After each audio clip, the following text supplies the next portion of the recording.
We are in. All right.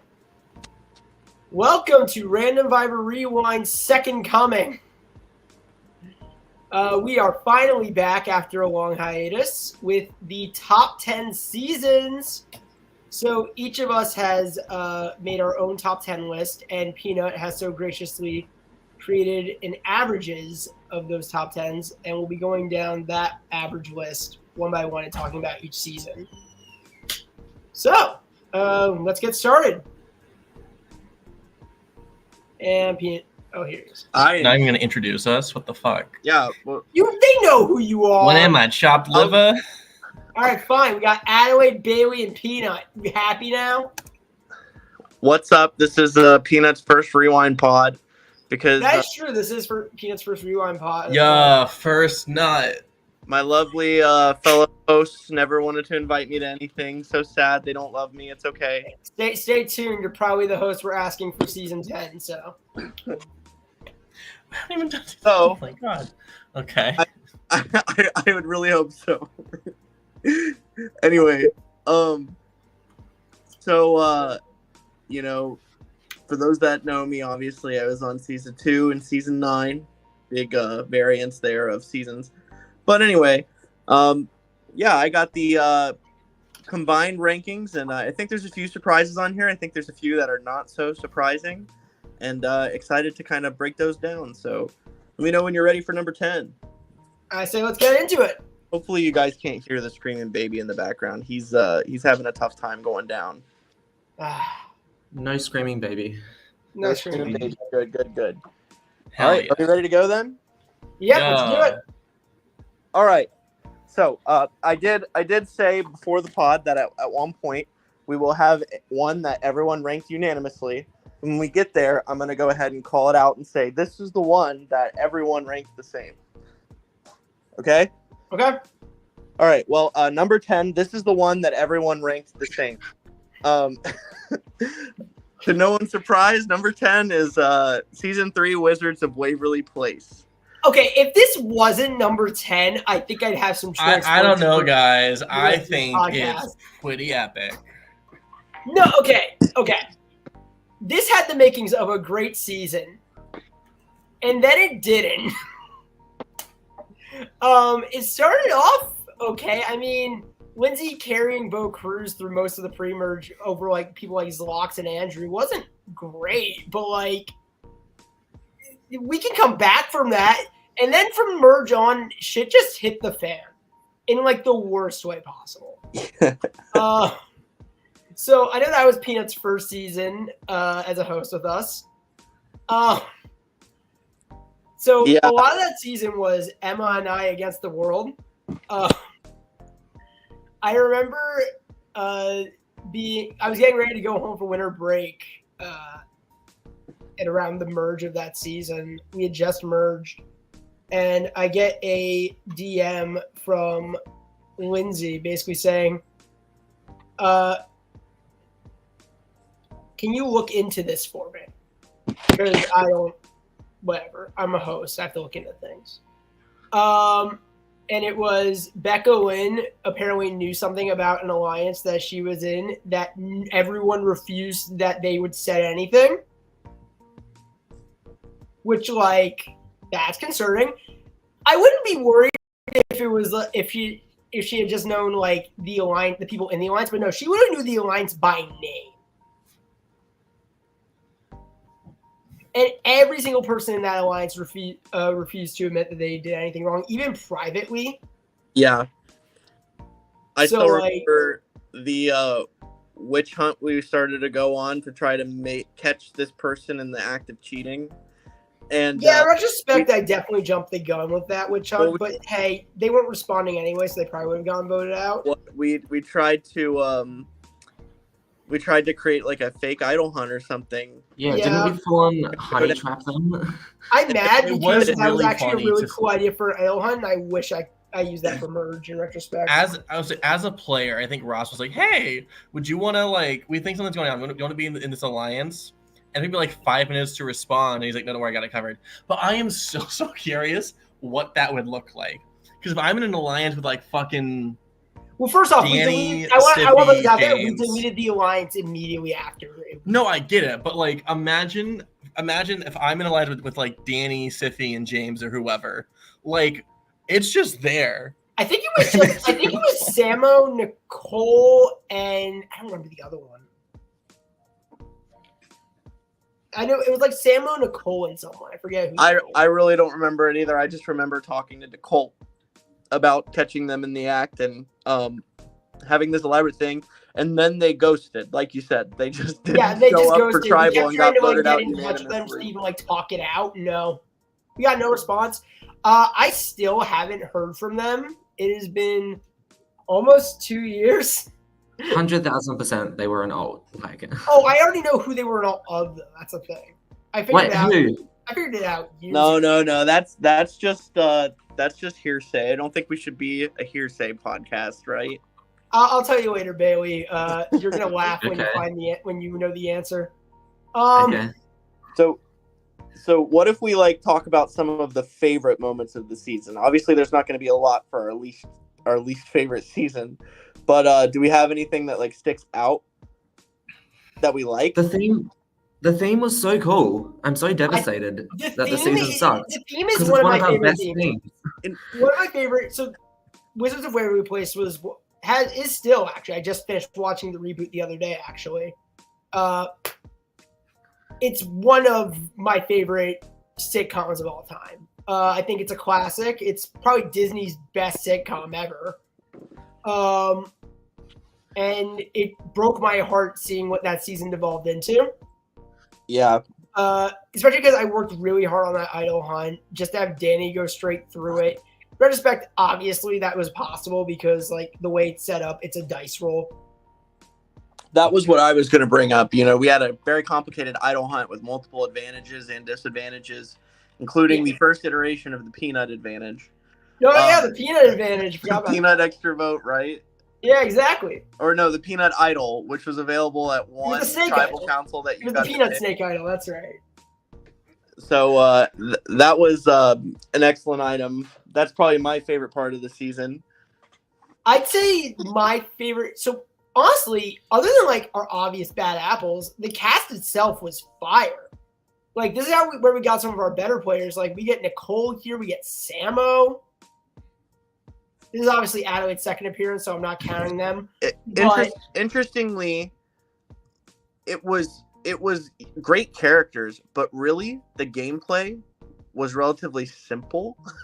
I think that's was the basically thing. just Danny, Nicole, and like Lindsay against the wall, and then they somehow still almost won it. Seeing as it is 10th place, it just doesn't get any bonuses from the gameplay. You know, the fact that people weren't really strong game players on this season. But you had people that came back and ended up being really impactful. You know, Nicole never got to return, and obviously Danny, you know. Well, we'll get to that. So this is the most problematic cast by far.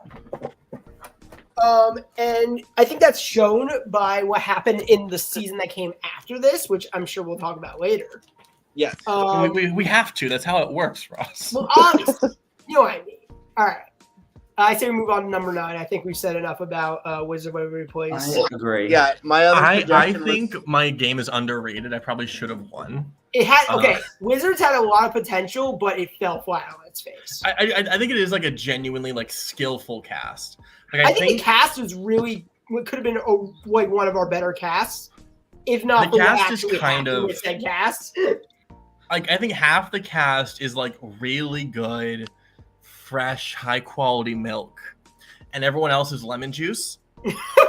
It does not mix. No, I think as individuals, like other than Danny, who should die in a hole, I think you could put different members of that cast on different seasons, like spread it out, and they are good additions. Oh, absolutely. Together, we already saw that with like Samo, especially.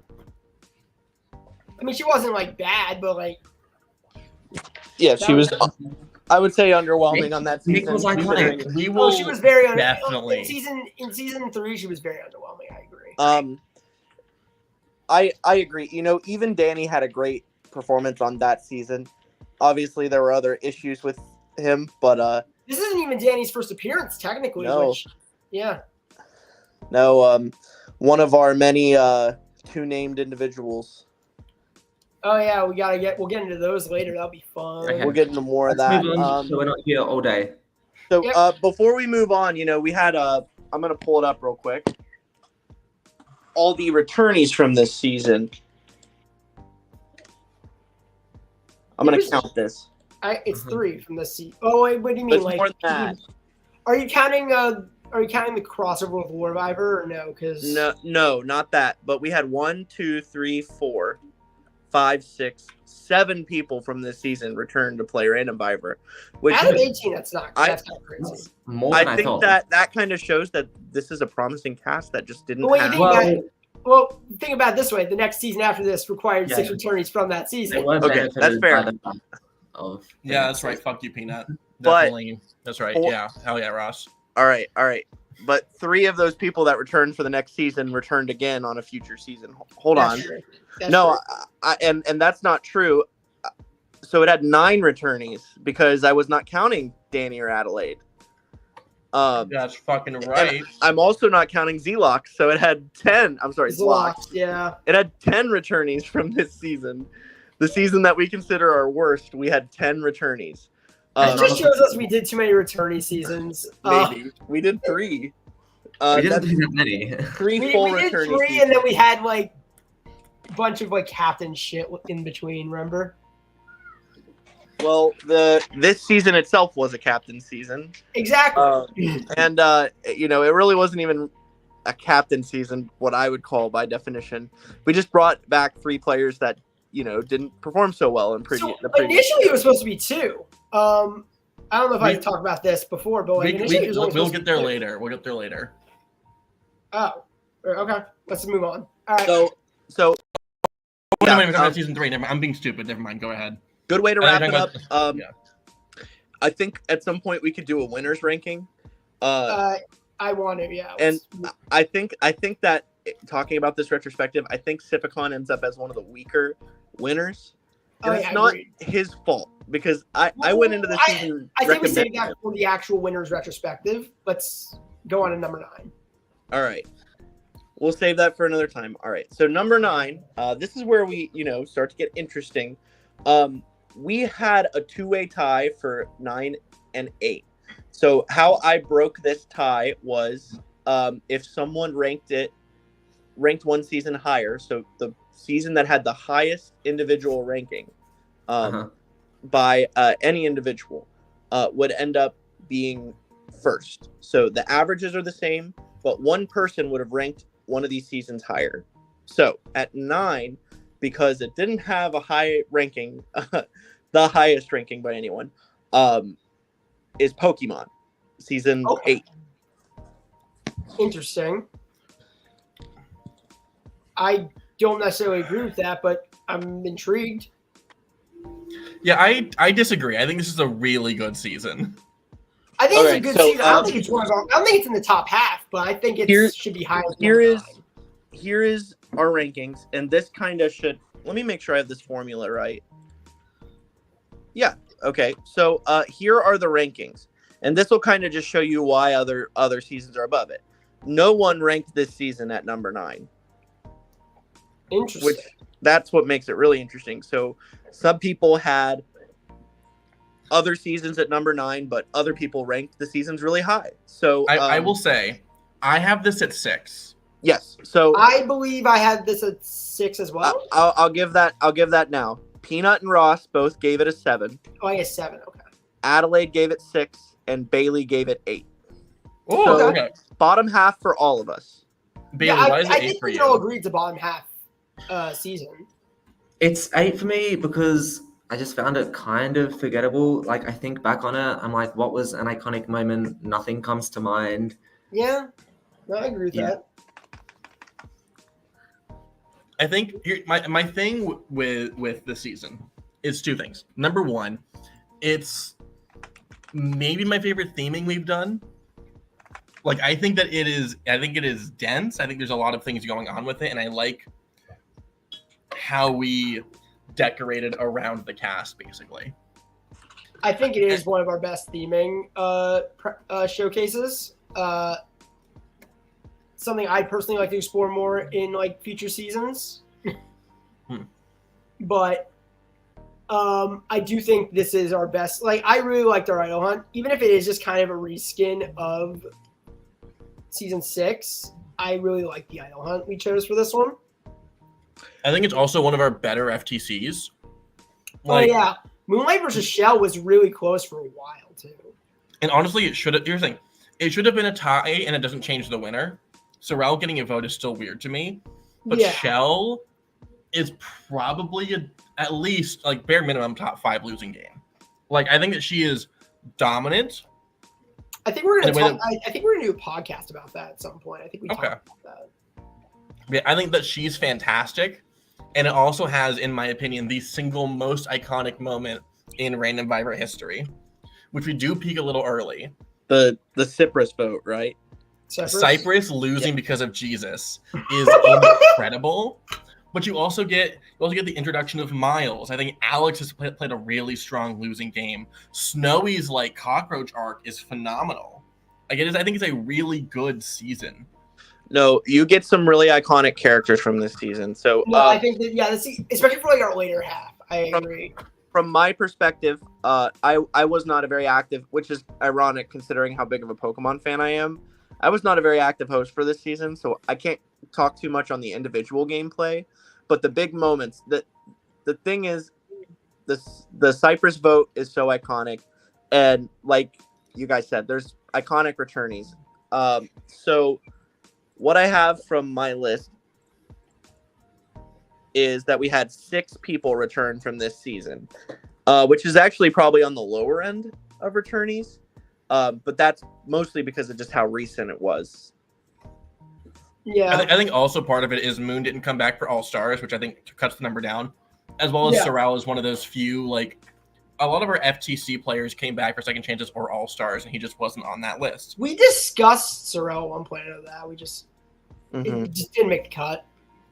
Right. You have too many good players is the problem. No, we had a hard time breaking down All Stars and Second Chance. It was hard. Oddly, none of these people were two-time returnees. We have many on other seasons. I think this is the only season that doesn't have a person that returned twice. I mean, that makes sense. It's all. I mean, really? Two returning seasons after. We had an invite out to someone. Oh yeah, because Caleb and Miles both said no. That's right. Caleb wanted to host, and then Miles just couldn't do it. I think Miles went on a cruise or something for All Stars. Yes, that's right. Okay, I remember now.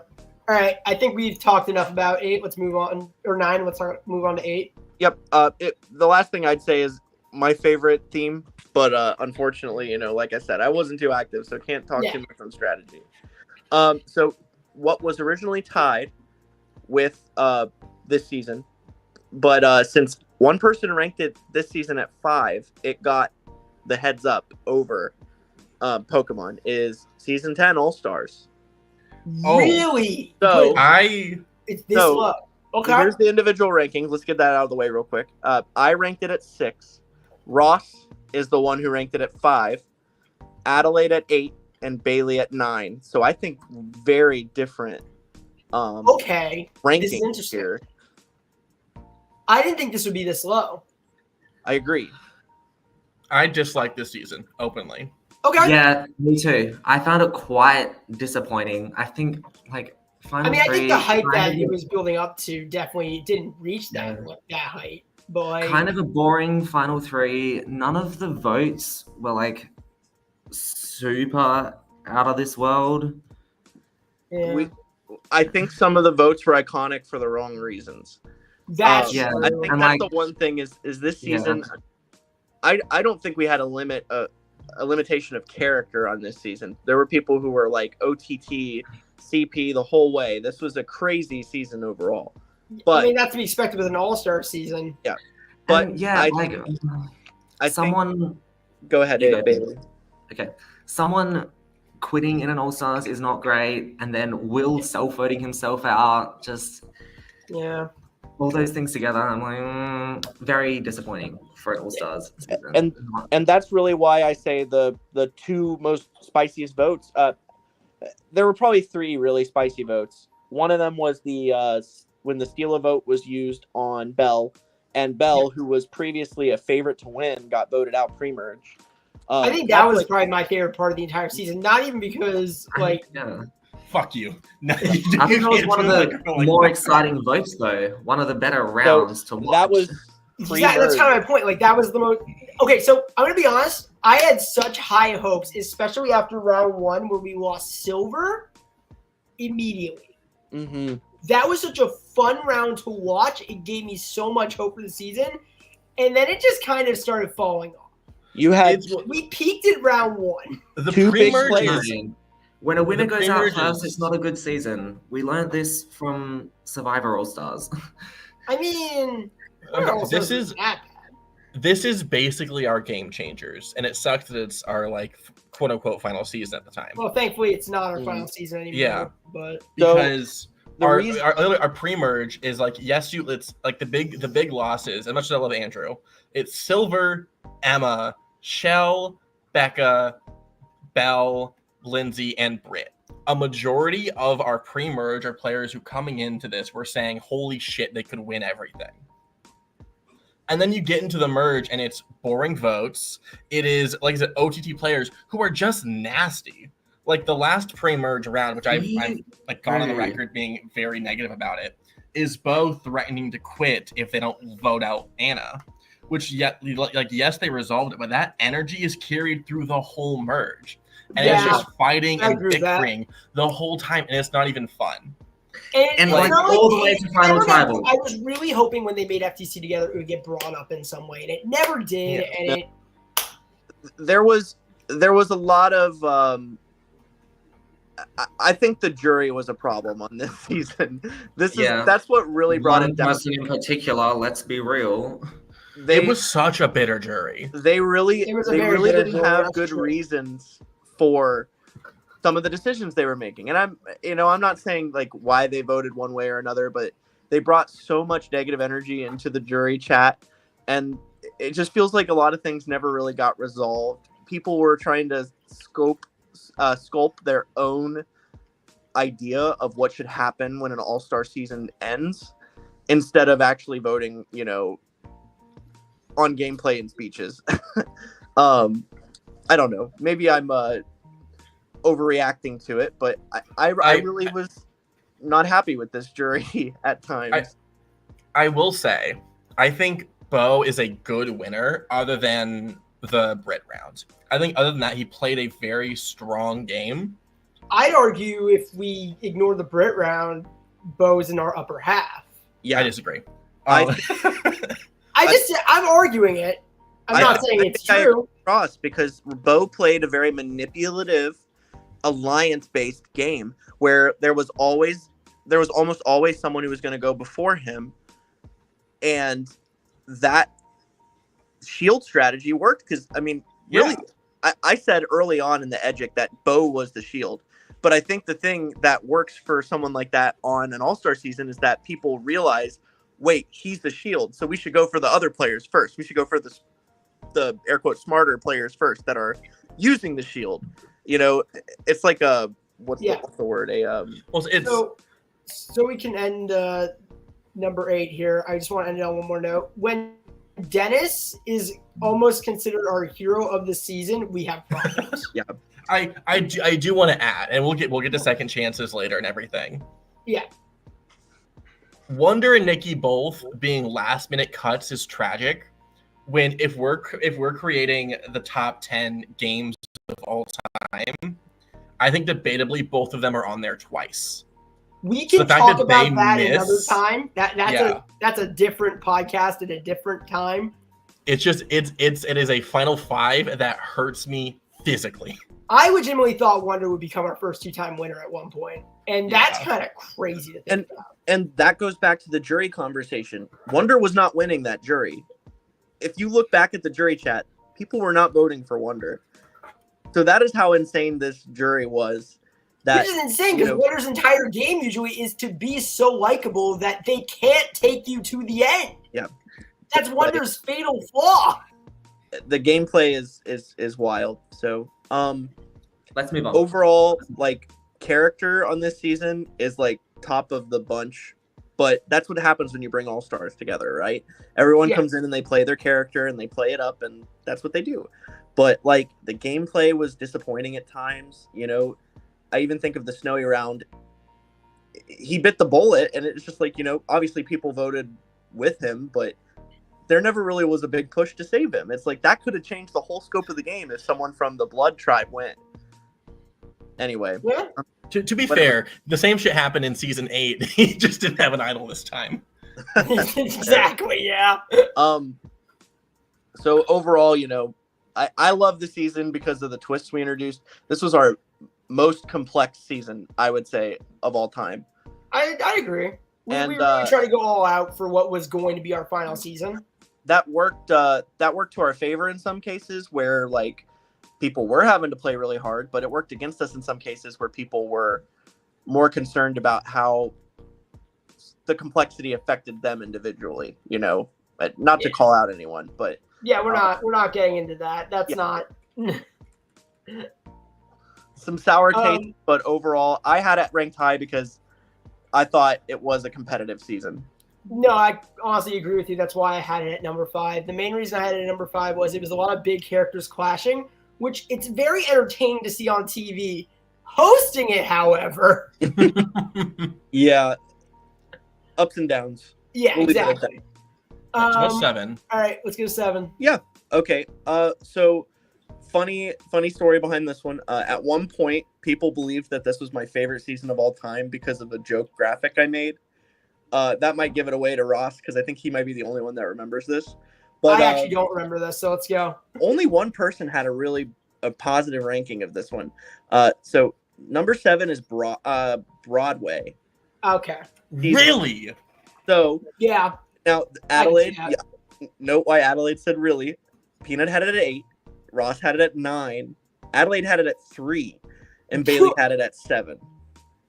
You had it at 3? So I will defend Adelaide's ranking real quick.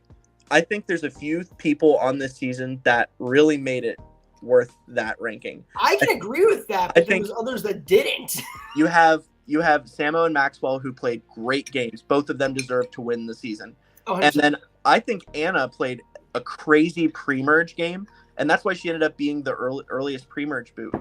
But I don't think a few games can save a whole season, and that's why I had it so low. Adelaide, what do you love about this season? I think that it is one of our strongest seasons, and it is my favorite. I don't know if I said this for Pokemon, but like definitively, this is my favorite theming.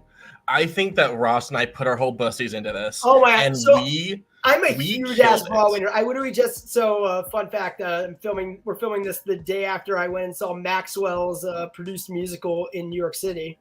So shout out to that. But like, I'm a huge ass Broadway nerd, and I wanted Broadway for season 3, and not getting it on the wheel is part of the reason why the wheel doesn't exist anymore.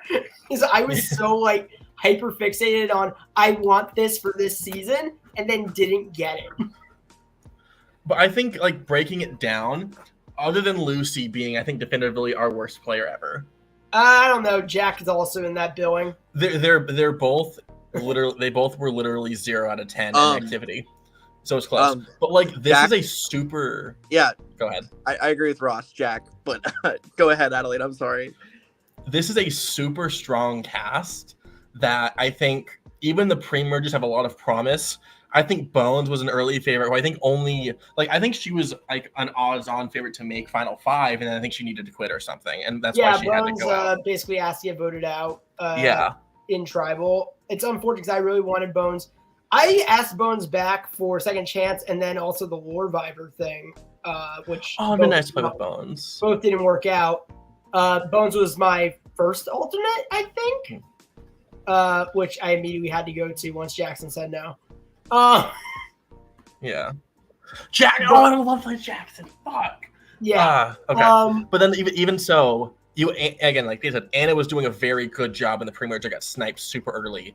Tay was doing good. And then it's Ella, who was playing fantastically. Lola, who one of the best social gifts you've ever seen. Where I'm on the record for this. No, Ross, you agree with me, but I was so vocal going into All Star, saying we need her there. Fuck second chances, because that is one of the most likable people I've ever seen, and she could do nothing and still make the end. That's how strong her social game is. I agreed with that, and at the same time, I didn't, because my first thought process was, I'd rather have someone who plays higher, which in retrospect, I think if we didn't have Lola, it would have been Jackson. But like Lola, we already talked about season 10, but like Lola showed up and played a fantastic game there. Yeah. Largely seen as a GOAT for a lot of it, but that FTC was fucking fantastic. And then I think you also, this is a season of the story of two warring alliances. And I think as a storytelling perspective. Peggy and what was the other one again? I forget. Whatever. Maxwell, Ella, and Britt. Yeah. I'm gonna interject here and kind of say that I think Broadway could be a couple places higher, but it kind of receives a similar effect that Wizards does. Some behind the scenes issues that hosting team just kind of got exhausted about. And it really impacts it really impacts our view on the season. I know that that's part of the reason that I ranked it a little lower than maybe I'd rank some individual gameplay in perspective to how other people might have played from a similar background. So to go back to that Warring Alliances thing, I think Adelaide and I had a bet at one point. We both forgot which one we betted on. But we had a bet going of which alliance would have the winner. Well, I mean, genuinely, it was like that. Like that's kind of how it ended. One of those six. If Ella wasn't idled out, I think the result changes. For a fact, it was going to be one of those six. Yeah. We just didn't know which one. But I think to me, yes, Pinot's right. I think the end game is what brings it down. But I think doing the podcast actually brought up a lot of positive memories for me, because yes, I fucked up Clara's shot in the dark, and yes, the Samo going out at fire is one of the worst things we've done. I think that is the worst thing we've done. We've done some dumb shit in the 10 seasons we ran of this org. That might be the most guilt-ridden I've ever felt after doing something hosting related.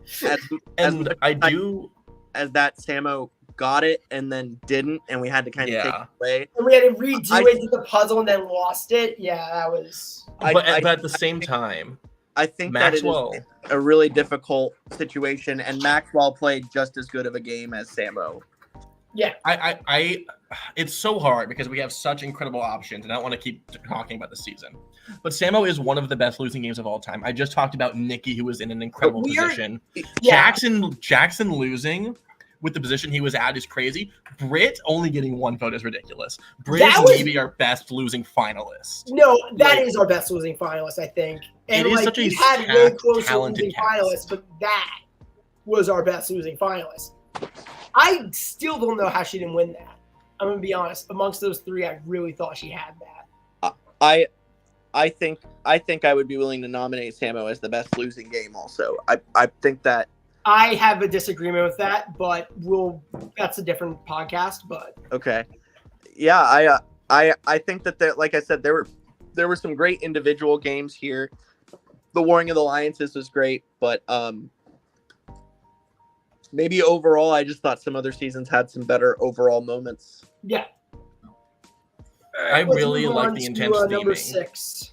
Well, real quick while we're on it, let me look at the returnee stats for this season. Oh yeah, we have returnee stats. Let's see. 1, 2, 3, 4, 5. Nikki and Anna make 7. Is there any other 3-time returnees that were on this season? I mean, Zlox did play. Vincent, real quick. Yeah, Zlox played, but that was his 3rd appearance and final. That's true. So we had 7 people return after this season, and all of those people played relatively strong games. We already talked about Lola. Lola and Anna both made Final Tribal Council on season 10. Additionally, I lied. Dominic did not play a great game the second time he came back. No, Dominic did really bad in the second time he came back. But shout out Rock. Iconic people on this season, but overall, it's hard for me to justify ranking this too high. Does anyone else have any closing comments on this one? I mean, I know Peanut, you and I definitely have bias because we were dealing with a lot of the annoying stuff in the background of that season. I bring up some, but we aren't going into that until season 10. And it's kind of funny that these are back to back. Until season 10, this was the season where I had the most griping behind the scenes. I mean, no offense season to 10, like, okay, I love a lot of people who played this org. A lot of you piss me off sometimes. Okay. People were trying to contend results. They were trying to contend how things worked. Not to say you can't have an opinion, but you can't just force your way. That's not what we're doing here. All right. I'm sorry. Let's go on. Let's move on. Good idea. Okay, so next up we have a 3-way tie. So oh my god. I put the highest one is the one that had the best ranking by an individual. Then to tie break it, I kind of just picked what had the most best rankings after that. I don't know if that makes any sense, but we'll just go into it. At number 6 is season 4 Smash Bros. Okay. Individually, I had it at 9, and that is wow. That is what really you had it at 9? I had it at 9. I had it at 4. Yes, Ross had it at 4. Adelaide and Bailey both had it at 5. Why is Peanut being a hater when I make FTC finally? No, it's not Adelaide. It's definitely not out. So can I bring this up? So we're right off the heels of season 3, and I went through it in season 3. So I'm like, at one point I almost didn't even want to do this season. I'll be honest, season 3 almost killed the sword. Then I've got my ass together. I fucking got the season going, and then immediately all hell breaks loose on what tribe? The season 3 tribe. Okay. Let's talk this through. Because not only, I think this, Ross, this is the inverse of season 7. Because we start with the bullshit and then we go somewhere. You're so because right. it is the Samo. So I'm gonna be honest, this is the season where I think I checked out of really paying attention to hosting this org. It is the Samo double tribal, which still fuck you over because that is brutal. And then so it's James and Danny really fighting mid-challenge. What if we do seasons? We have 3 seasons. We put a tribe of 6 of each season. We see if anything changes amongst them. That was such a fun concept. I loved that. It's a good idea. I'm like, let's really test that by doing greed first. Because by all accounts, the 3 people who should immediately take greed are Emma, Silver, and Danny. Immediately. Now, I'm like, that's a great way to test to see what happens. And lo and behold, look who takes greed. It's Silver and Danny. Now, we didn't want to start off with a double tribal. It was only 18 people. So instead, we did a joint tribal. And we thought that'd be a great way to get the season to start to commingle. That is my argument for why greed was round 1. Great. And I love that start. The fact that only season 3 people received votes at that tribal is also iconic. Well, no, Aiden was season 2. But I think the initial discussion was voting out Lindsay. Yeah.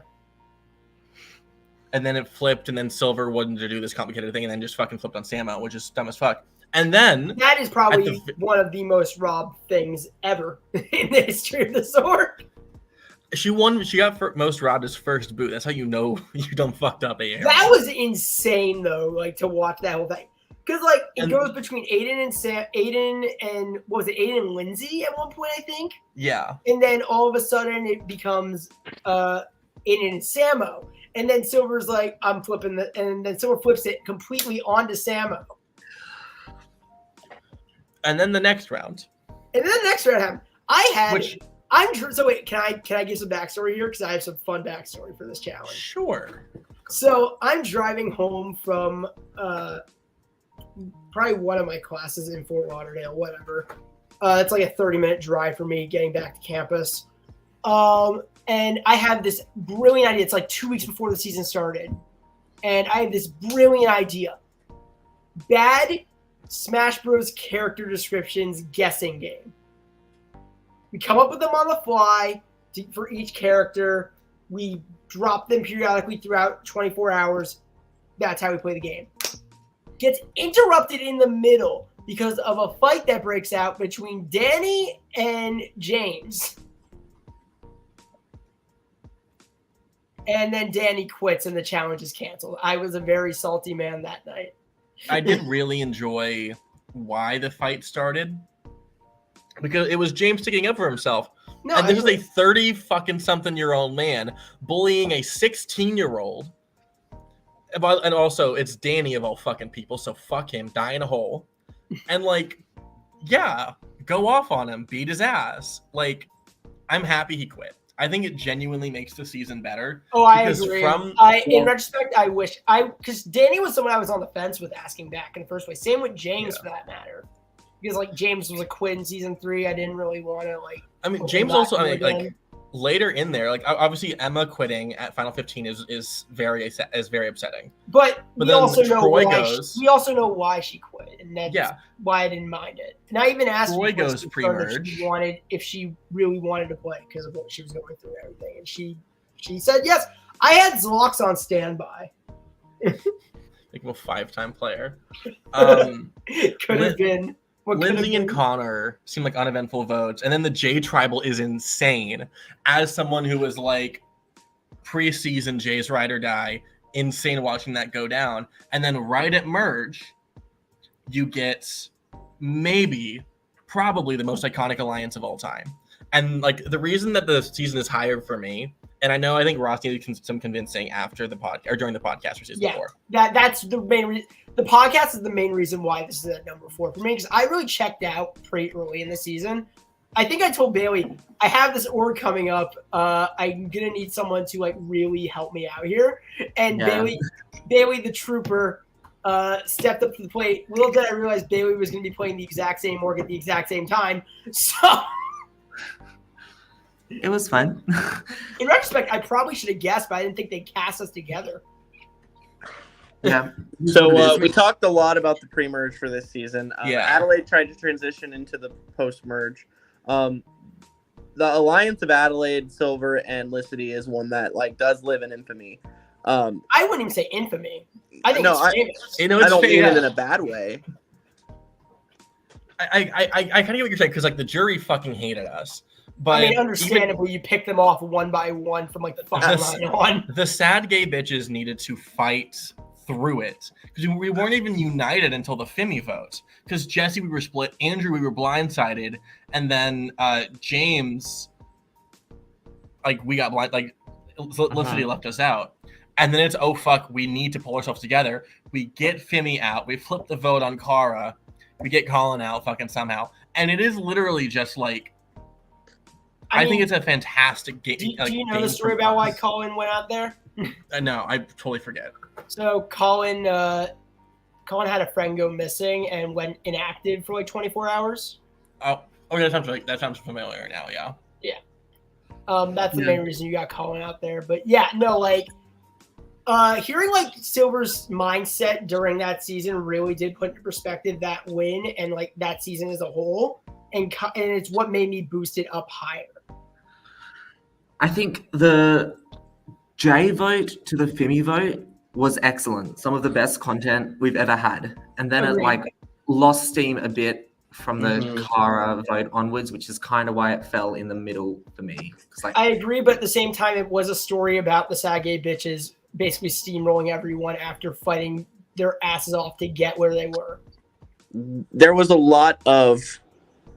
And I think like it really does need to be, I mean, we're going to bring this up obviously during the Winners podcast, but it does need to be credited that Silver never had to use his idols. Yeah. Not even because he won a ton of immunities, which I mean he did, but because he was able to intimidate people using those idols as a threat.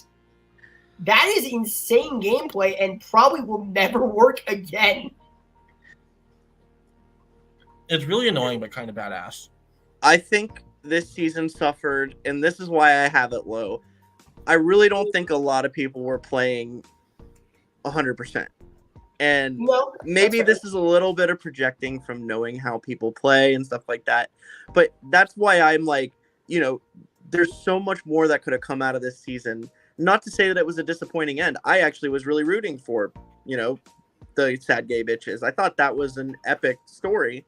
But it just felt like at the point, like Bailey said, once we got to the Kara vote, it felt like their opposition wasn't playing super hard anymore, and maybe that's unfair. Just kind of lost steam. It's like people lost steam, exactly. So that's why it fell for me.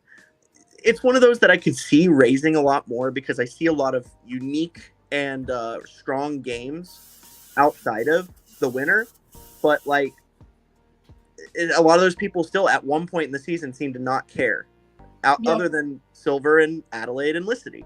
Yeah. So like those people gave so much effort, and I'd love to give it more because of that. But I wasn't entertained by this season that much, so that's part of why I have it low. I think we can move on from here though, because yeah, I agree. That's fine. Okay, yeah. We're making really good time, but I do think that we'll probably have a lot more to say about the top ones because for sure, right? Yeah. So the middle of this three-way tie actually is Gravity Falls season 5. I can understand that. That makes sense. Me and Bailey both had it at 4, Adelaide at 7, and Ross at 8. Okay. Hell yes, Ross. Ross the feminist. That's not the reason. It is, but it isn't. We'll get to why. My my unpopular opinion is that I don't necessarily think the women getting voted out early made this season worse. Not to say that I wasn't cheering for some of them. My own wife was on this season. Peanut hates women, confirmed. Get Anna on the phone. Tell her her husband sucks. I really was rooting for some of the other people on this season, and ultimately I wish, some of them made it farther. But I think there was a lot of strong gameplay and a lot of strong characters from almost everyone after Pizza got voted out. I completely agree. In spite of all the women going out early, we still had a very strong group there at the end. Yeah. So I think this is probably our weakest final 3 ever. 100%. That's the main reason why I have it so low. But like when you think about it, this is my reasoning is we had such a strong pre-merge with such a strong contender in Preston, and then Reed shows up and says, "Hey, I got a cruise for you and Maddie." And then he calls me one night and he's like, "Yeah, so I'm going on this cruise," and it's like, "Oh, okay, bye." Here's my thing. Beyond even that, the start of the sexism avalanche is, I think this merge starts with one of the nastiest moves I've ever fucking seen. Because Preston's plan, if he didn't have to go on the cruise, is still dogpile votes in himself and then idle Anna out just for fun. And then what happened to the very next fucking vote? The exact same shit that he planned on doing anyways. So basically what happened is Preston, before he leaves, because what he did was he basically said, "Hey, I'm going on this cruise, vote me out." What he does before he leaves is he gives Ben Dog his idol. And yeah, that pretty much leads to the exact same thing that he was planning with Ben Dog to happen in the first round of merge. And yeah, Anna just gets absolutely fucking murdered. When Preston goes, Anna becomes one of the front runners with Arceus, other than the fact that there's this.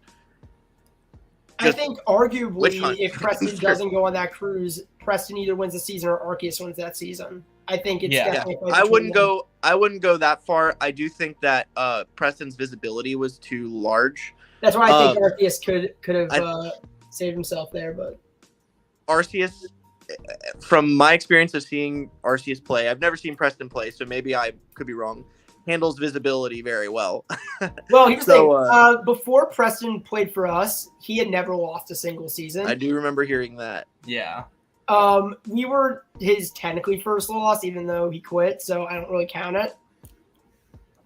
But I think, like you said, it, you inferred it earlier, which is why I think I have it at like 7. 7.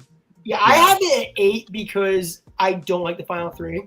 It's beyond the fact that it's a final 3. I think like Harrison was playing a good game. Ark was playing a great game. Oh yeah.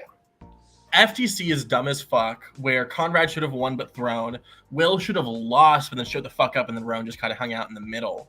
Exactly, and Rowan just happened to have enough. Rowan just basically happened to have better connection with Conrad, which led to Conrad breaking the tie. Ben Dog was good, but I don't think he stands out super well. Thomas is good, but I don't think he had this incredible game. I think Ben Dog, if he gets to the end, beats all 3 of them easily. I agree, but I still think he's one of our better winners. Same with Thomas, honestly. I think Thomas also had a really strong game. I wouldn't say it was like the best game of that final 5, but it's definitely not the worst. Out of your final 8, your 8th through 4th place all win in any combination with any of the 3 final tribal members. Exactly. Yeah. So that's counterpoint. And honestly, that's why I can't feel comfortable putting it anywhere. It's the same shit with All Stars as well. It's just why I don't feel comfortable putting it up that high. It's just no. I think that having 3 underwhelming final tribal council members makes it more interesting.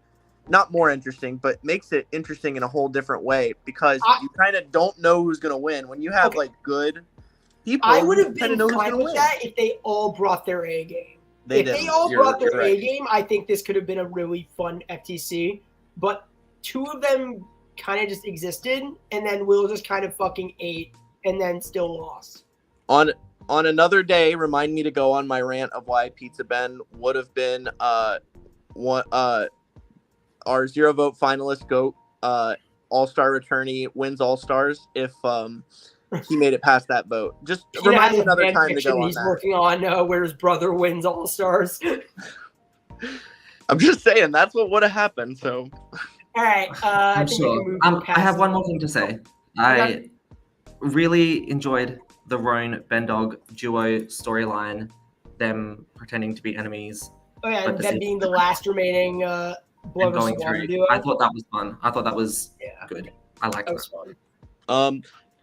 Quick note: Aiden is not the only person to repeat placements. Emperor also repeated placements by getting 17th twice. We'll get to that because that's still probably my favorite moment of favorite way anyone has just blown up their game in Randomvivor history. So 1, 2, 3, 4, 5, 6, 7 returnees from this season. 3 of those returnees returned 3 times, and all 3 of those people were on All Stars. That's Jem, Sarah, and Anna. Makes sense. It is genuinely I think it's one of our stronger casts. Yeah. The problem is I think they're bad together. It's the same thing season 3. Good cast, bad mix. Very strong in regards to how people performed on their returning seasons. Harrison, second chances, what a scumbag, can't stand him. But Will had a trajectory to win All Stars. Jem had a trajectory to win both games that she returned to play. Yeah. Sarah, really, I voted for her to win second chances, and things spin out a little differently. Belle makes merge. Sarah has a chance to be final tribal. Anna was at final tribal council. I think she deserved more votes than she got potentially, but that's a different conversation. That's a different conversation. So it's these people come back and they play great games. These are great players. If we ever got Thomas or Arceus to come back, those are 2 people we know would have played great games. You know what? Arc did come back and got fucking pre-merge. And it's Fuck his the Australian. fault. Fuck that's the Australian. Fair. Okay. Let's move on. All things considered, I really liked this season. This was probably my most active hosting season before season 10, so I think that might also be why I have it kind of high. So Gravity Falls is also my probably favorite TV show of all time. Even more cemented by this year with its little resurgence that's kind of happened. But this season just wasn't it for me. And we already talked about why. We don't need to talk about it anymore. But yeah. Yep. So moving on to the last of this 3-way tie. This season probably got boosted by the fact that its placement is really stringent on the fact that people don't know it. Next is War of the Worlds at number 4. Yeah, I kind of figured that was coming. I actually put it at 5. And I think I told people that I recently relived the experience. Well, lived for the first time the experience of War of the Worlds because I had to go back and do the charts. So weird. Ross had it at 6, Adelaide at all the way down at 9, and Bailey at 3. Yeah, it makes sense. My ranking doesn't matter. I will say I listened to the podcast. Even listening to it, I don't think it sounds super interesting because you only really have I will two say this, players it's who probably our matter. worst pre-merge ever, and I don't think it will ever be beat. It was just very basic bitch shit. Everyone who went pre-merge was a flop. Except for Seamus, arguably, and Seamus just kind of left because because Thick is an idiot. But like, once you hit merge, you get the Luna vote. And that is just like one of my favorite. I sometimes just go back and I just reread that tribal, like reading those votes again. And I just remember how fucking crazy it was to see Colin, who was going to flip on the Martians, flip on Emma and the Earthlings, and then just see how quickly that bites him in the ass in the next round. I don't know. I always found that entertaining. And then you get Jeff going because Emma does. This was Emma's game to win. Let's be real. This was always Emma's game to win. It was her game to win, but she still did it in a fun way. The whole post-merge, every vote was entertaining and fun. Exactly. And that's really what I got from it. Emma was the character of the season, and honestly, a big part of why I enjoyed hosting it so much. Because honestly, you look at this cast on paper, we struggled to get a full cast together. I don't know, Babe, if you remember this, but we were like bringing in people day of. Emma was brought in hours before the season started. Like, we only had like 12 people, I think, the morning of. We had to bring in 2 others, but I think in the end were Luna and Emma. And then, so we only had a 14-person cast, which, by the way, is still the smallest cast we'll probably ever have. And you just have, like, Emma running the game from the start. I remember Emma working on the puzzle for the Idol Hunt and just pulling a 7-hour straight run of it. That was fun. I joined, like, a Holodorgs VC, and she was sitting there doing the puzzle and saying, I'm going to fly to Texas and drop kick Harrison for making this. Good. But like, I just have fond memories of this season. It might just be because it was my first season, really, like my first real time hosting. Because I hosted before this, but it was like a meme season, as Bailey can kind of attest to that. We really kind of just fucked around for that season. Like, this is my first time really trying to take it mostly seriously. And I just have a lot of fond memories with this season. I think this also, the winner, while Emma was like a very obvious winner, I think it was a little bit up in the air towards the end because there's a very strong possibility that Emma gets voted out at Final Four. But because Jessie was just straight up goading for her, just didn't happen. And instead, she went to Fire and beat Troy. I just found the season really entertaining, and that's the main reason why it's so high for me. But I also realized the pre-merge is awful, and that's why it couldn't make my top half. So that's one thing that I suffer from in retrospect is I didn't realize how bad the pre-merge was, and maybe if I listened to the podcast, outing myself, I would know that a little better. I really think I should switch in my rankings. I'm not going to do it, but I think I would switch War of the Worlds and All Stars and kind of emulate what Ross's feelings were on those. Yeah, it just makes more sense that way to me. You know, I was more involved in All Stars, and I more dynamic personalities overall. But that's an All Star season, so bell curve. Yeah, this is basically the Emma season, just like how, as we'll get to. Season 2 was kind of the Licity season. I also found Jeff didn't play that season. It was the Daisy season. Sorry, my bad. Sorry, it was the Daisy season. My bad. Yeah, Jeff getting voted out at the first tribal council. He was vulnerable. Was also iconic. Oh, that was amazing. Jeff was not. So we had. For those who might not know, season 1 we had something called the Summit. We had a diplomatic summit where one person from each tribe sent a member over, and they basically were that person from the tribe going to tribal was free from tribal, didn't get to vote, wasn't there, wasn't able to have talks. Jeff went the entire pre-merge without going to tribal once. And then won immunity at the blind auction at the first merge round. And in the stupidest way. And got an idol played on him in the second merge round and then got voted out immediately afterwards. In the merge challenge, he was one of 3 people who bid on the immunity. So they did the puzzle tiebreaker. He sucked. He was terrible. But the other 2 people didn't submit. So then he just won it by default, even though his puzzle time was atrocious. Hilarious. Iconic. Very scuffed to win, but yes. I would have liked to have watched this season live. But, if this org has gone on successfully for 10 seasons or even more, that your first season was good, because if it sucked, who would want to do it again, right? Exactly, yeah. Exactly. Any more comments on that, or do we want to move on? I think we move on. Well, I don't think our top 3 is too surprising. In order of season, it's, season 2 Marvel, season 6 Hunger Games, and season 9 Second Chances, right? Yeah. So that's not the order, but I don't think it's very surprising. I think most of us probably would have predicted them to be the top 3. Yeah. And let's just move on. At number 3 is season 2 Marvel. So Peanut, me and Ross had it at 3, Adelaide at 4, and Bailey had it at the lowest at 6. Okay. Wow. Okay, Bailey, why is it at 6 for you? A lot of the votes are kind of boring. There's more unanimous votes than I think there should be on a top 3 season. Okay. Yeah. What was your number 3 again? If it's come up yet, I don't know if it has. Has it?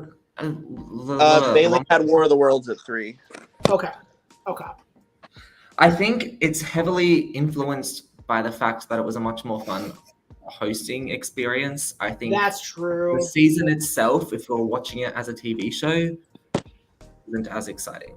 That's fair. I mean, it's honestly kind of crazy that I have this at number 3 considering what happened after the season, but hey. So, obviously, I am a little biased. This was my first season. I'm going to have a lot of nostalgia for it. I said when I first joined the hosting team that this was the best season. That obviously changed. I had it at 3. But I think that there were so many competitors on this season, and that's really what puts it high for me. At points, you can't really tell who's going to win. And in retrospect, it kind of seems obvious who won. But I think it was never a given. No, because I know really early on in merge, not even early on, probably mid-merge, a lot of people were saying Tyler was going to win. I even said Tyler was going to win. And it looked really promising because I thought, there's no way they're going to let Carl or Daisy get to the end. Damn. I don't get how MJ got cut there at the last minute. It was a Daisy choice that I still wonder to this day. Honestly, kind of made the season better. Yeah.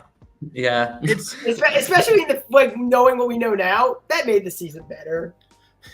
I will say, you say Tyler should have won. Tyler has the worst voting percentage of any finalist in Randomvivor history. But Tyler's ability was insane. So I did play this season, and I think I held it at a certain point because again prior, and I will say because we if I can say it, prior to season 6 we were all oh, Marvel's easily number 1 season.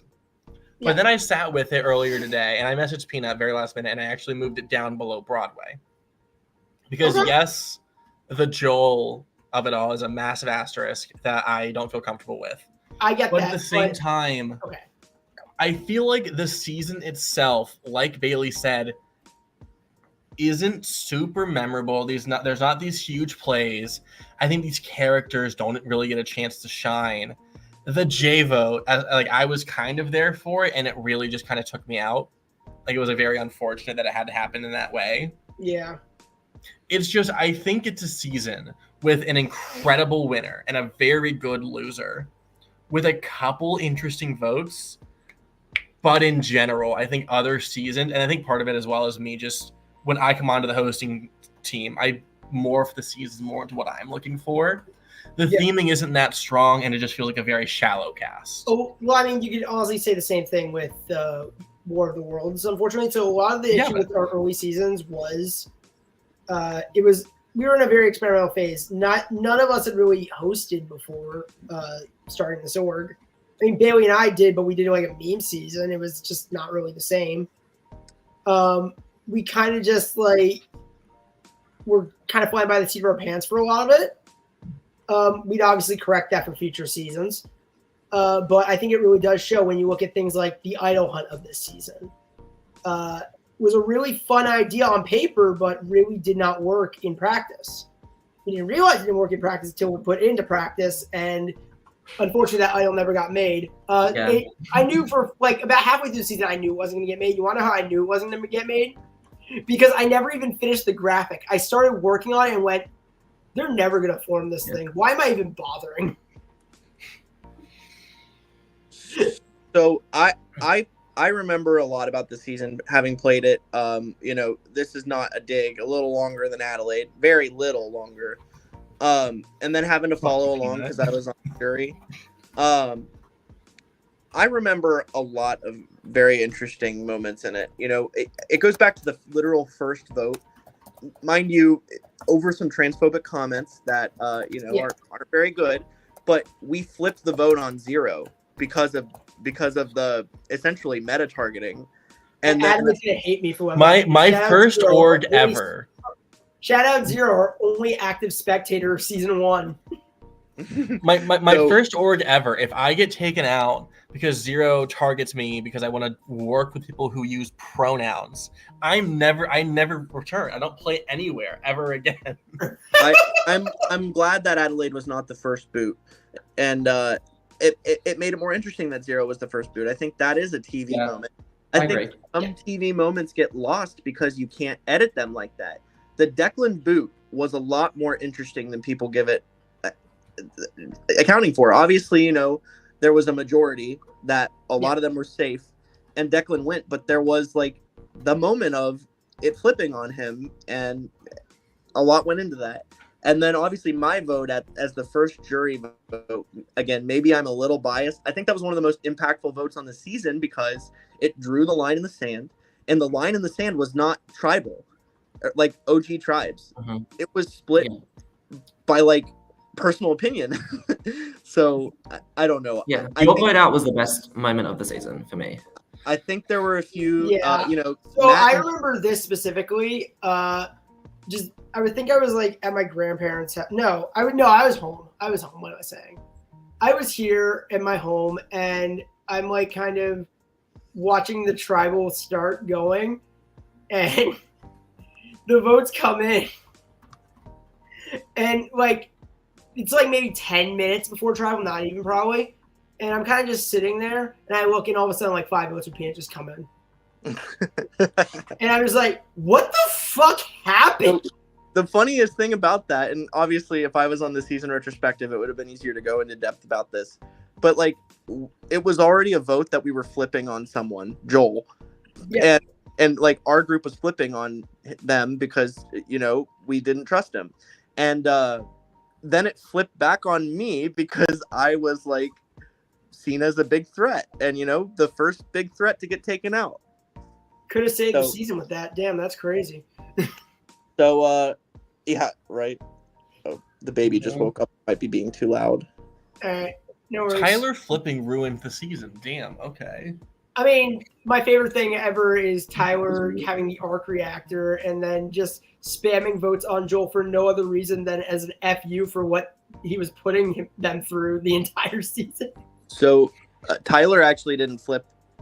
Tyler just didn't change their votes because they said they wouldn't vote for Joel there. Yeah. I think that was what it ended up being. But like we got some of my personal favorite like early players from this season, which is I think a big part of why I have it so high. We got Licity obviously in the form of Daisy. We got Aiden, like the one who returned. We got Kara from this season. Silver. Peanuts. I was getting to you. I know I'm pretty far down the everyone's list. favorites. And we also got Adelaide as well, which, by the way, shout out to Adelaide being the only ever Reddit recruit to stick around. You did kind of ask me to come back the next season. Like, oh my god, I'm wanted. He's like obsessed with me. That's crazy. Well, okay. My thought process going into that next season was, let's bring back two people who got fucked over by this one twist we came up with, which was that double tribal right before merge thing. That swap and do double tribal right before merge. And I think because we recruited you from Reddit, we also wanted to like make sure you stuck around. So we're like, yeah, we like it when that happens, and no one. And we either had Reddit recruits. Like we had a few Reddit recruits from this season. I remember because, fun fact, I used some serious clout to get a lot of Reddit recruits for the season, and Adelaide was the only one to actually stick around for the actual season. Because the 44 cast leaked and Carolyn was a known org player. So people are all asking, what are orgs? And I'm just like, boy, do I got the thing for you. So 9 returnees from this season. I think some of our strongest returnees. Yeah. And, 2 winners came out of this cast, obviously. We have one that did better than that, but and 6 3-time returnees. Obviously Licity placed 3rd and then did all right in All Stars. Silver went on to win. Really good competitive cast all around. The other 3-timers, Kara. Sorry, Aiden. Kara, Aiden from season 2, Silver, Adelaide, and then Danny. Oh yeah, Danny's from the season. I always forget because Danny joined us as 4. Everyone's favorite. It was it's really funny because I can be blamed for this. I didn't realize it was him at the time. We had just played Crypty together pretty much.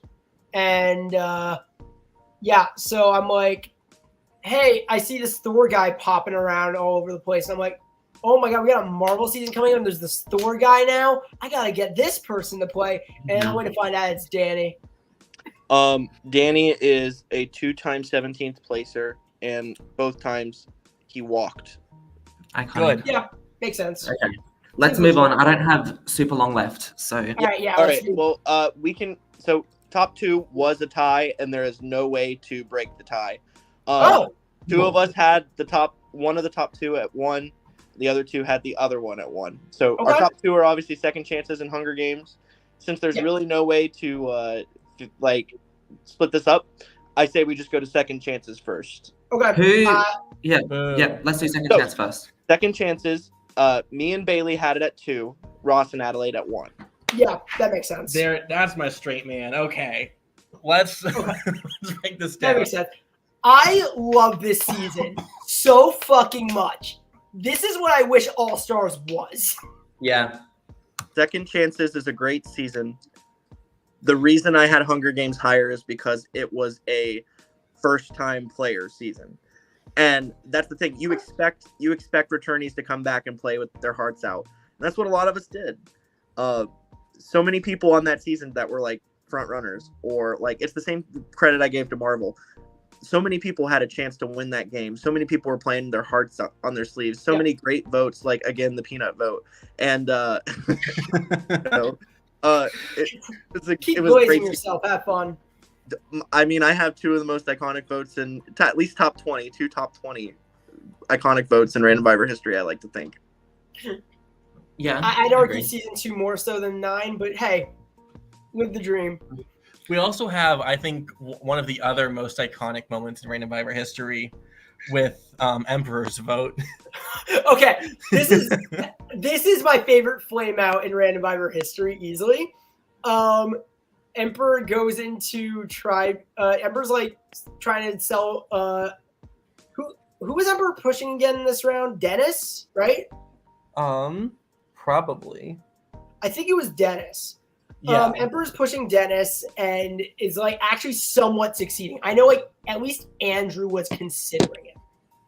And then all of a sudden you just go into tribal chat and you see basically, I don't think Andrew wants me around anymore. It's unfortunate. I could have saved the season, winky face. Andrew right underneath goes, #Emperor Confessional. And that is the funniest fucking thing ever.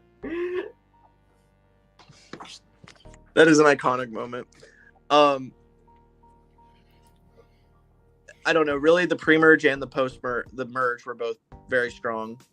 One of the strongest final threes. Maybe the most, even though Nick was a 0 vote finalist, maybe the most competitive final three on a final three season. Yeah, I agree with that. Especially with like the top two. Yeah. I know personally I would have been fucking thrilled if any of the three won. Hey, I think Nick would have won season 5 if he was in that final. 100%. I think Nick had like one. Here's the thing: people don't give Nick enough credit for the game he played, in my opinion, in this season. Which I mean, I think that could be said for a few of our seasons. Fully agree. Great. He was excellent. He was like my favorite part of the season. I mean, Nick was basically in the Sorrel role from the previous season. Sorrel, like he was there too. But if Sorrel actually like had something to say at FTC, I think as well as like again, I love the theming. We put our whole ass, we busted our shit to make this work. So and just shout out to the hosting team, not to suck my own dick, but just everyone else as well. There was so much effort and time put into basically every single round. Yeah. And I am so proud of what we were able to accomplish. Agreed. Because like the idea of this season was we are done after 10. Let's do a big blowout with seasons we wish we could do for a full one later. Little did we know. Little did we know. But at the same time, I don't think any of those themes are disqualified from future seasons. I think we definitely like flesh them out a lot more than what we did.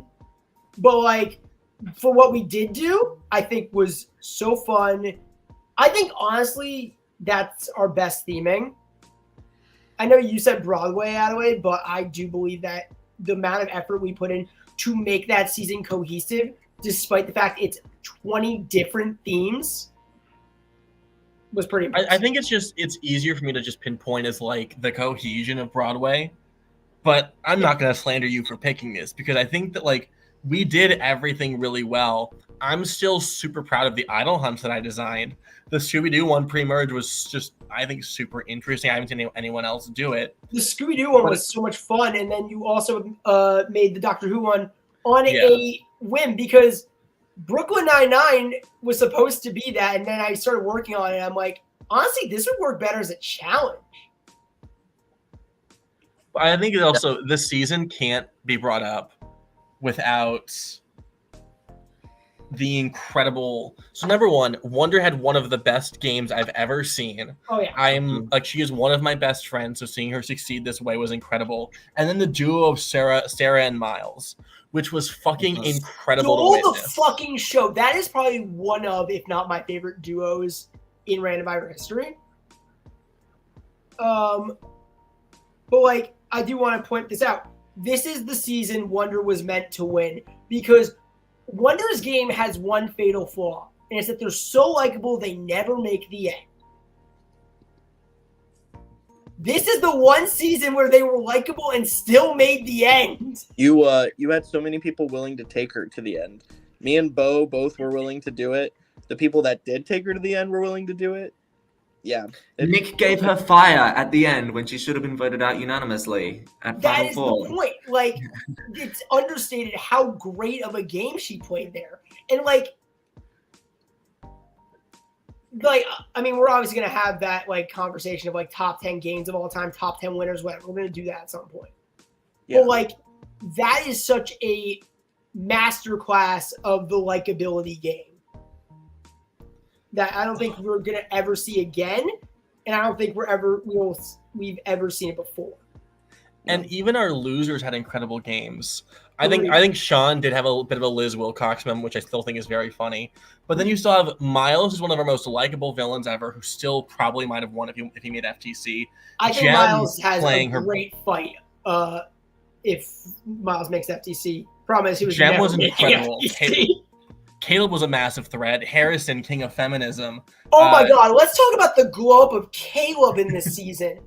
So Caleb was like one of those understated players from season 8. I liked Caleb. I think it was his first org, if I remember correctly. I could be wrong about that. But like, I liked Caleb, but at the same time, it was like you got the Final Four, you lost it was Fire, right? I think. Am I wrong? Yeah, he lost to Moonlight and Fire. Yeah, that's what I thought. You lost in Fire, but your game wasn't anything spectacular. Holy fucking shit! The glow up. No, he came First back. boot to almost finalist. That was incredible. We're not talking about Sean. We're talking about Caleb right now. Yeah. I got confused. Blow ups. That is a glow up. Yeah, no. Sean going from first boot in season 6 to a finalist in season 9 was also really fun to see because like I got Sean. So Sean was like the roommate of Zolox at college, and that's how I got introduced to him. And because of that, like I'm like, hey, you should try these things called orgs. And I got one coming up. Why don't you come play? Got him to do it. First boot, sad day. And then season 9 rolls around, and Sean was an immediate ask for this season. I think. Actually, I don't remember if he was an ask. I think so. What we did was I think we told him to apply. Yeah, we asked a lot of people, and then if whoever said no, opened a spot for applications. So Sean was like someone who was like, if you apply, you're pretty much top of that list. Mm-hmm. I think it was Sean and Harrison were the two that I had like at that top of that list. But like Caleb, if I remember correctly, we didn't ask or ask to apply. Caleb just applied one day, and Caleb played a masterclass of a game. One of my favorites from this season, which, like I said, has a lot of great games in it. I didn't talk about it when we talked about season 8, but I did actually think Caleb played an okay game, like a couple votes finalist if he happened to make it. I agree, especially if he beats Moonlight and Fire. I think Caleb wins that. I think he has a really good argument of winning. Potentially wins that season, but comes in and then shows that he has the game chops to actually go far and actually make moves. And as a player on that season, I underestimated him in that. I didn't think he was playing like that. I didn't think he could. We thought he was just this social, likable. Thought he was Wonder without the strategy, and it turns out he was doing the strategy. He was actually kind of villainous at times, Yeah, there was definitely an argument for him to be villain of the season at one point, I think. Yeah. If he had made it farther, I think that definitely probably happens, but Miles just kind of outclassed him in that regard. Exactly. So, is there any other comments we have for second chances? No. I got to go to work in about 15 minutes, so give us your pound the shit out. Give us your quick reason on why you have Hunger Games at number 1, Bailey. Me? Oh, hold on. Let me pull up the. Bailey has a whole list of why Hunger Games is the best season. That's crazy. My biggest statement is just it is maybe the best non-returnee season we cast. Oh, okay. The whole absolutely. merge started. I think that's even just obvious from the fact there's 3 winners from this season. Exactly. Yeah. Okay. Um, Best non-returnee cast. Excellent winner. Excellent. Just like everyone post-merge is excellent. Everyone could be invited back. Maybe not MK because he quit, but like before then, still excellent. MK deleted Discord, so. Excellent theming. One of our best at theming. we ate that. Yeah. Oh, and just like, yeah, pretty much all the votes are great. Lots of memorable moments, lots of memorable people from the very beginning, from the first tribal till the last tribal. Just every tribal had something. So much sustenance on this season. I completely agree. This is our best season just because everything happened for a reason. The fall of the Evergreen tribe. Oh, like the Evergreen. Excellent way to start it out. It works so well. I think the reason why I have this at number 2, one, I glazed season 9 a lot already. But this is definitely our best newbie cast. I don't think that's even remotely to be said. The funny thing is I had no involvement in this newbie cast other than like Sean, and the fact that he was first boot kind of says, hey, don't cast people.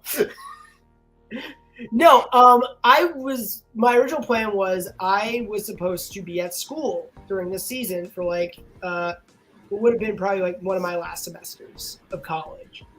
So I kind of wanted to like focus more on that. So I go to Adelaide and Emma, and I'm like, hey, I have school coming up. Would you guys be interested in hosting a season yourself? I can like be there as like a supervisor, but like I don't really want to be involved. Kind of like the role I want to take going forward in Randomvivor, but to a lesser degree, because I do think I was a little bit more involved in this season than I will be in future. But like this cast is fucking fantastic. You get players like Kale, Belle, Wonder makes her first appearance here, Bo makes his first appearance here, and you just get Nikki makes her first appearance here. Nikki also, yeah, Madison. Chrissy is one of the better merge boots that we have. Like, yeah, even the less iconic people like Libby and Chrissy are still great. Libby was also fantastic this season. Maybe not as much when I asked them back for whatever, but hey. I tried. I really tried to save her. I really like her. But anyways, so I'm also a pre-merge apologist. I think the pre-merge was actually pretty good for this season too. The pre-merge was people great. Who wanted to play. The pre-merge was great. Are you kidding? Sean Everdeen is one of one was really fun to see, and then obviously that failed. Then you go from that. Genuinely, the Everdeen 3 never happens if Jamie doesn't fuck up massively and believe his idol bluff. Yeah. The final 4 and the final 4 round, we had an alliance of every single combination on Everdeen. We had 3, all groups of 3. All those alliances existed. It was excellent. Yeah. No, I agree. Honestly, I did have a hard time choosing between this season and 9 as my between the top 2, but I still stand by why I put 9 above this. But this is still a fantastic season with incredible players. Honestly, this is arguably our best idol hunt. I think I know like Emma ripped this off of Echo Ward, but like this is our best idol hunt. I don't know about that. I think the theming for it is good. But you had to solve a murder in season 9. I mean, that was cool as fuck. Don't get me wrong. But this was the one that ran the most smoothly in my mind. I also have something to say about idol hunts, but I'll leave that for another podcast when we rank idol hunts. Are we doing that? Because holy fuck, we got holy fuck, 2 at 10 is gonna be fun. Our three-time players, every time they returned, they made jury, and all 3 of them placed top 5 in All-Stars from this season. So Wonder was 5th, Nikki was 4th, Bo was 1st.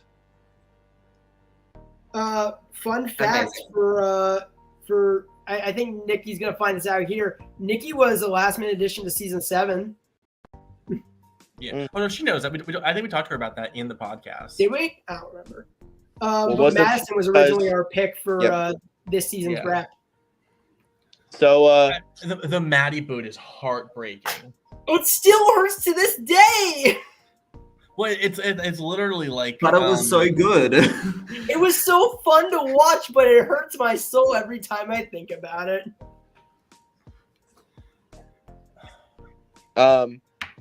I think Dennis is in the conversation for best losing finalist, despite the fact that he's like the true the Dennis villain. hate train is one of my favorite things. The Dennis cockroach arc is phenomenal. The Dennis cockroach hate train is so fun. And then also Kale for one of the best losing games. I think there's an argument for Kale to be the best to never win. 100%. Like, I know I want to do that top 10 at some point, but like that is an argument I would make. Personally, I think it's Peanut, but we can move on from that. Is there anything else? I don't really have anything else to say about this. I think this is. I think both the top two are fantastic seasons, and the fact that they tied just says that even more. Exactly. So true.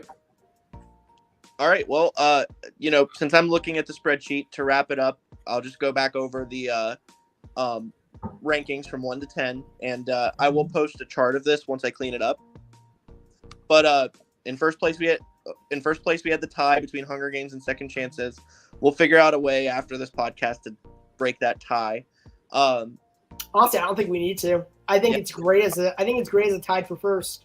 So third place was Marvel, fourth place was War of the Worlds, fifth place was Gravity Falls, sixth place was Smash Bros, seventh was Broadway, eighth was All Stars, 9 was Pokemon, and 10 was Wizards of Waverly Place.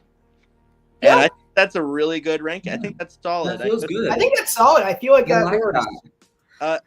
If I changed my rankings of War of the Worlds and All Stars, like I said, it would shake up the list quite a bit. But I'm not going to do that because I have integrity. Because we already filmed an hour and a half of this podcast and we are not redoing it. So true. Can we do a second podcast with the true rankings and just do this all again?